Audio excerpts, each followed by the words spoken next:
ताए रसूल भारत की जमीन पे आए और खुदा की कसम फिर उन्होंने दीन कैसे फैलाया। एक रस्म होती है गैर मुस्लिमों में, दूध चढ़ाने की मंदिरों में होती है कि नहीं, वो बात अलग है कि नालियों में दूध बहे तो कोई बात नहीं, लेकिन गरीब के बच्चे के पेट में घूंट दूध नहीं जाना चाहिए। ये कैसा धर्म है साहिब तुम्हारा कि बच्चे दूध के लिए भूखे तड़पते रहे और तुम्हारा दूध नालियों में बहता रहे। अल्लाह अकबर, ये इनकी रस्म है, लेकिन ये जानेंगे इनका मजहब है। लेकिन हमारा मजहब इतना सच्चा मजहब है, लोग इसे आतंकवाद से जोड़ते हैं। जरा बताइए, जो मजहब रास्ते की पड़ी हुई ईंट को हटाने पे जन्नत की बशारत दे, उससे सीधा सच्चा मजहब कौन सा मजहब हो सकता है? सोचो तो सही। तो उनका उसूल था दूध पिलाने का, और उसी दौर में एक पंडित जी थे, रोज दूध की लुटिया भरी मंदिर चल देते थे, दूध की लुटिया भरी मंदिर चल देते थे, मंदिर जाया करते। एक दिन बेटी कहने लगी, अब्बा जी आज मैं जाऊंगी दूध लेकर। जब इतनी बात कही ना, आज मैं जाऊंगी दूध लेकर, बाप कहने लगा नहीं बेटी हम खुद जाएंगे। कहा नहीं बाबा मैं जाऊंगी, क्योंकि बेटियां बाप की लाडली हुआ करती हैं। कभी कभी बाप बेटी की ख्वाहिश के आगे मजबूर होता है। बाप ने इजाजत दे दी, बच्ची ने दूध लिया, लुटिया लेकर के मंदिर की तरफ आई।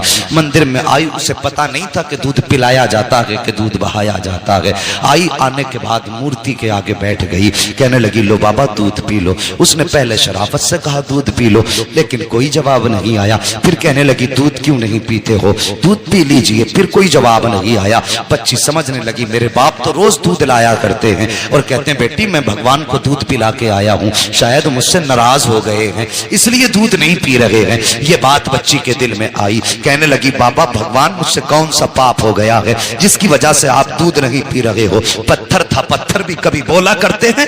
बच्ची ने सोचा शायद ये मुझसे नाराज है। फिर बच्ची ने बहुत बड़ा अहद कर लिया। बच्ची ने कहा अगर तुम दूध नहीं पियोगे तो तुम्हारे चरणों में अपनी जान दे दूंगी। ये कह के बच्ची ने लुटिया तो इधर रखी है और अपना सर उसके कदमों में मारना शुरू कर दिया है। इस बेदर्दी के साथ उसने सर पटका कि माथे से खून बहना शुरू हो जाता है। जब बच्ची सर पटकती रही, रोती रही, उसी रास्ते से इत्तेफाक से गरीब नवाज का गुजर हो जाता है, अताए रसूल का गुजर होता है। जैसी गरीब नवाज ने बच्ची को रोते देखा, सर पटकते देखा, आप आए हैं। आने के बाद पेशानी की जगह अपनी हथेली रख दी है। जैसी हथेली आई है, बच्ची ने यूं सर उठाया, सादा से बाबा को देखा। देख के कहने लगी बाबा कौन हो। कहने लगे बेटी बता तो सही बात क्या है, ये अपने ऊपर जुल्म क्यों कर रही है। उसने कहा बाबा आप जाइए, ये मेरे भगवान का मामला है। मेरे गरीब नवाज ने फरमाया बेटी बता तो सही क्या मामला है, आखिर ये क्यों कर रही है। उसने कहा बाबा तुम क्या जानो,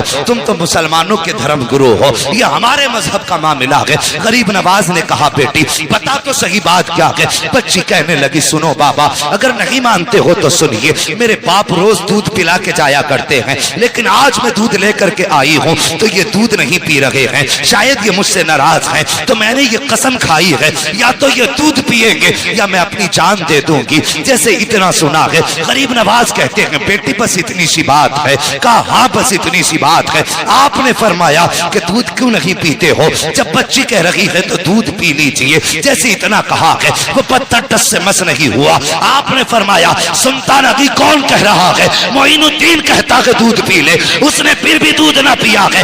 उसके बाद गरीब नवाज ने उसके कान पकड़े और घुमा के कहा पीता क्यों नहीं है। जैसे इतना कहा है पत्थर के हाथ हिलना शुरू हो जाते हैं। उसने प्याला पकड़ा है, होठों से लगाया है, दूध पीना शुरू कर देता है। और पीता क्यों नहीं, कहने वाला कोई आम न जाना था, जबान गरीब नवाज की थी। फैजान मदीने वाले मुस्तफा का हो रहा। नारे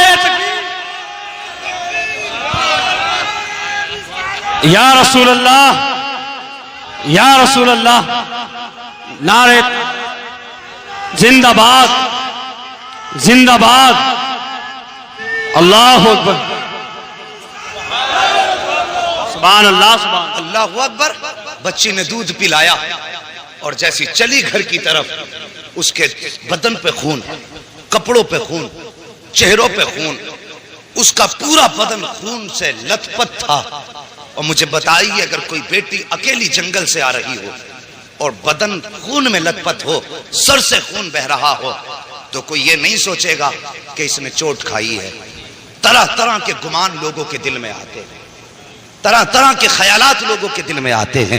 बेटी पंडित की थी, जब घर की तरफ चली है, बस्ती में कदम रखा, बस्ती वालों में शोर हो गया कि पंडित जी की बेटी देखो खून में नहा के आई है। अल्लाह अकबर, गांव वाले लोग पीछे पीछे हो गए। बच्ची घर आई है, अल्लाह अकबर, बाप ने बेटी के माथे पे खून देखा। बाप तो बाप होता है, चाहे वो किसी भी धर्म का हो। तड़प गया, कहने लगा बेटी बात क्या है? उसने कहा बाबा मैं दूध लेकर के गई थी और मेरे भगवान ने दूध पीने से इनकार किया। उन्होंने दूध ना पिया तो मैंने कसम खाई थी कि अगर दूध नहीं पियोगे तो मैं तुम्हारे चरणों में अपनी जान दे दूंगी। ये कह के मैंने जब सर उनके कदमों पे मारा है, अल्लाह अकबर, सर कदमों पे मारा है, वो कहती है तब मेरे जिस्म में खून बहा है, तब सर फटा खून बहने लगा। लेकिन बाबा मैं दूध पिला के आई हूँ। बच्ची ने जैसी इतनी बात कही, बाप कहने लगा क्या कह रही हो? हाँ बाबा मैंने दूध पिलाया है। बाप कहने लगा बेटे पूरी जिंदगी गुजर गई इसी पत्थर की इबादत करते करते, आज तक हम दूध ना पिला सके, तू एक दिन में कैसे दूध पिला सकती है? गांव वालों ने इतना सुना, कहने लगे पंडित तेरी बेटी झूठ बोल रही है, दूध नहीं पिलाया है, पत्थर तो दूध पी ही नहीं सकते। बच्ची तेरी इज्जत लुटा के आई है, किसी ने इसकी आबरू लूटी है, इसलिए ये आके बातें बना रही है, ये झूठ बोल रही है। और यार जब किसी को भी इज्जत का ताना दिया जाता है तो वो किसी भी धर्म की बेटी हो, इज्जत सबको प्यारी होती है। जब गांव वालों ने कहा था कि तेरी बेटी झूठ बोल रही है, ये कहीं मुंह काला करके आई है, इज्जत लुटा के आई है, ये बहाना बना रही है, बाप ने बेटी के कदमों पे अपना सर का जो टोपी थी वो रखी और रख के कहने लगा बेटी ये मेरी बेटी मेरी इज्जत बचा ले, सच बता बात क्या है? बच्ची कहने लगी बाबा मैं दूध पिला के आई हूँ। बाप ने कहा झूठ ना बोल। बच्ची ने कहा बाबा किसकी कसम खिलाते हो? मैं सबकी कसम खाने तैयार हूँ, लेकिन सच यही है दूध पिला के आई हूँ। जब बेटी ने इस बात पे यही जवाब दिया, गांव वाले कहने लगे पंडित जी अगर यही सच है, अगर आज इसने दूध पिलाया है तो फिर कल भी तो यही दूध पिला सकती है। कि चलिए कल हमारे सामने दूध पिलाए तब मानेंगे कि तुम्हारी बेटी सच्ची है। बाप ने बेटी का चेहरा देखा, कहा बेटी तेरा क्या फैसला है,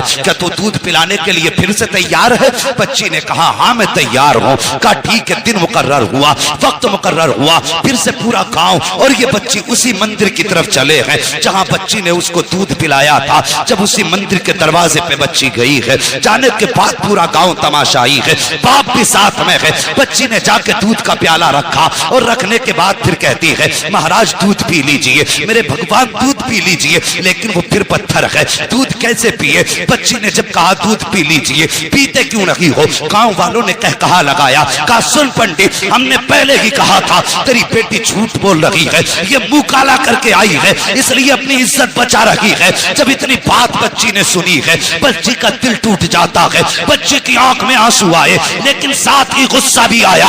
बच्ची जलाल में उठ के खड़ी हुई, तवज्जो करना, बच्ची जलाल में उठ के खड़ी हुई और कहने लगी दूध पीता है या कल वाले बाबा को बुलाना पड़ेगा, दूध पीता है या कल वाले बाबा को बुलाना पड़ेगा। जैसी इतनी बात बच्ची ने कही है, फिर उसने हाथ बढ़ाया है, दूध पीना शुरू कर दिया है। फिर जब पत्थर की मूर्ति ने दूध पी लिया है, कहने लगी बाबा देखो कल भी ऐसे ही दूध पिया था, आज भी दूध पी लिया है। बाप ने कहा बेटी ये बाबा कौन है बता तो सही, कल कौन आया था? बच्ची ने कहा बाबा मैं उसका नाम तो नहीं जानती हूँ, लेकिन इधर से आया था इधर गया था, पूरा गांव उस जगह पे निकल गया जिस पे गरीब नवाज गुजर के गए थे।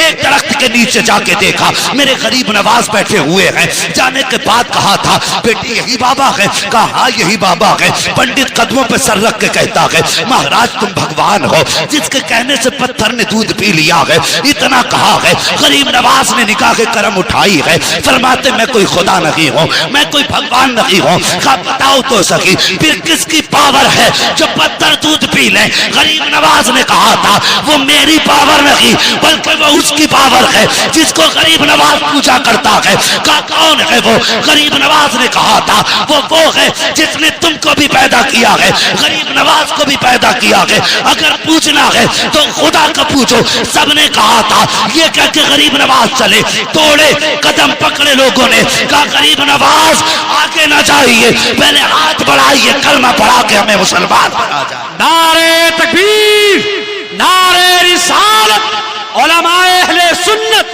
अज़मते इस्लाम, अज़मते इस्लाम, अज़मते इस्लाम।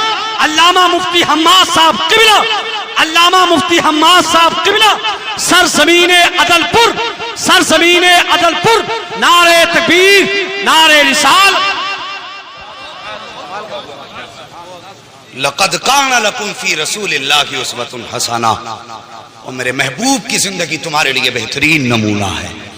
हुजूर के किरदार को अपनाइए, बेटियों से प्यार करो। बेटी बेटी है, चाहे वो दोस्त की बेटी हो या दुश्मन की बेटी हो। मेरे हुजूर के दरबार में हातिम ताई की बेटी आई थी, नंगे सर आई।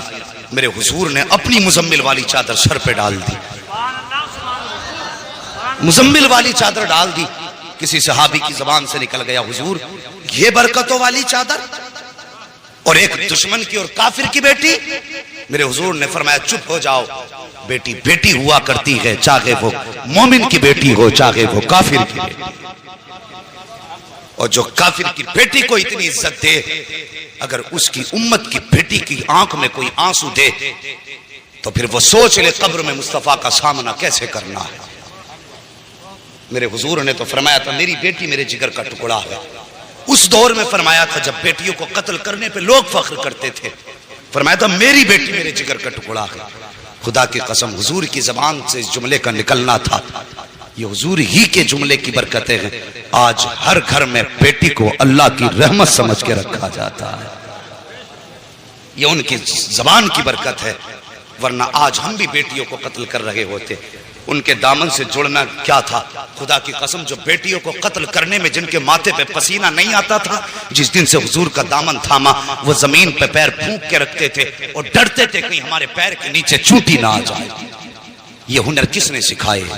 मेरे हुजूर के दामन ने, हुजूर के प्यार ने।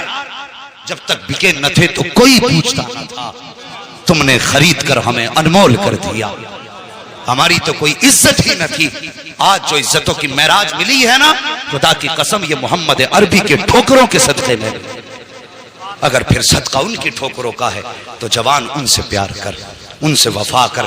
तेरे घर में बेटी है, बेशक वो तेरे लिए बड़ी रहमत है अल्लाह की, लेकिन एक नजर उसे ये भी सोच के डाल लिया कर कि मेरे हुजूर को बेटी बड़ी प्यारी थी। खुदा की कसम अल्लाह हर नजर के सदक़े में तुझे मुस्तफा के इश्क का सवाब अता फरमाए। करेंगे ना इंशाअल्लाह ऐसे ही।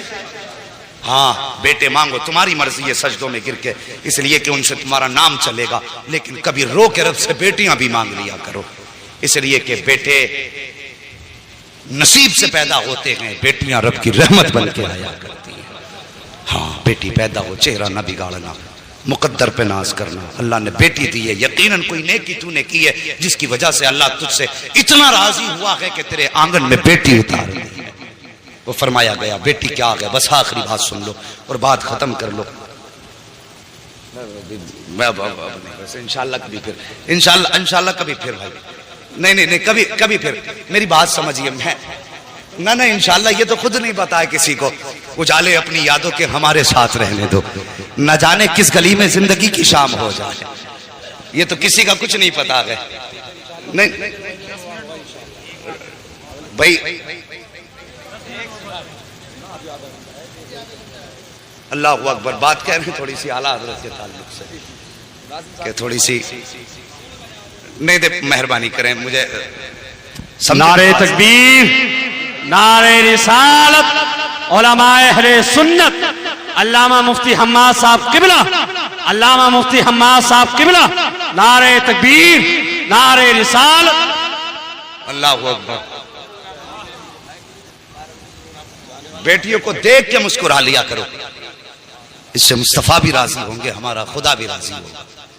और अगर कभी घर में बरकत ना हो ना, कभी घर में बरकत ना हो और तुम्हें लगता हो आफतें आ गई हैं, बिजनेस बंद है, काम ठप है, जो भी करते हैं कोई ना कोई मुसीबत लग जाती है, फरमाया फिर मुसल्ला बिछा, 2 रकात नमाज पढ़। तेरे घर के अंदर बेटी या बहन मौजूद है, उसे मुसल्ले के आगे बैठा और फिर रब के आगे हाथ फैला दे और बस इतना कह, या अल्लाह इस बेटी के सदक़े में मेरे घर में बरकतें अता फरमा दे। फरमाया गया, बुजुर्गों ने फरमाया, हाथ नीचे बाद में आते हैं, खुदा की रहमतें घर में पहले उतार दी जाती। अल्लाह अकबर। ओ यार लोगों की दिलजोई करो, किसी का दिल ना दुखाओ। पूरी जिंदगी हो गई मसल के आला हजरत का नारा लगाते हुए। आला हजरत को समझो कौन है आला हजरत। जरा करीब से समझिए, मैं उनकी जिंदगी से